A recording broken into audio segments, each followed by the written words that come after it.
शेतकरी बांधवांसाठी आनंदाची बातमी आहे. शासनाकडून दरवर्षी रासायनिक खतांवर मोठ्या प्रमाणात अनुदान दिलं जातं. त्यामुळे शेतकरी बांधवांना कमी किमतीमध्ये रासायनिक खते उपलब्ध होतात.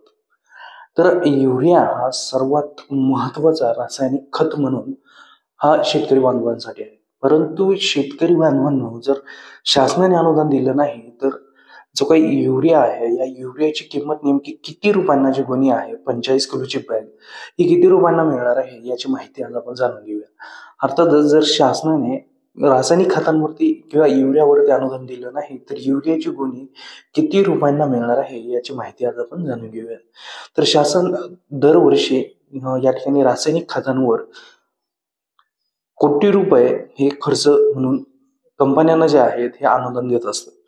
तर नेमकी आता या ठिकाणी जी काही युरियाची गोणी आहे, ही शेतकरी बांधवांना 266 ते 270 रुपये यामध्ये मिळते. परंतु शासनाकडून जर याचं अनुदान पाहायला गेलं, तर हे 2236 रुपये हे एकूण किंमत युरियाची गोणी जी आहे, आणि शासनाने अनुदान दिल्यानंतर ही 266 रुपये इतकी होते. तर एक युरियाची गोणी ही असते. आणि त्याचबरोबर जर आपण पाहायला गेलं, तर शासनाकडून जे अनुदान आहे हे या ठिकाणी 1969 रुपये इतकं आहे. हे अनुदान त्या ठिकाणी वजा केल्यानंतर शेतकऱ्यांना 266 रुपयांना ही रासायनिक खताची गोणी मिळते. तर अशा पद्धतीने या ठिकाणी शासनाकडून दरवर्षी कोट्यवधी रुपये हे या ठिकाणी रासायनिक खताच्या अनुदानासाठी शासन जे काही खत विक्रेता कंपनी आहे यांना देतं.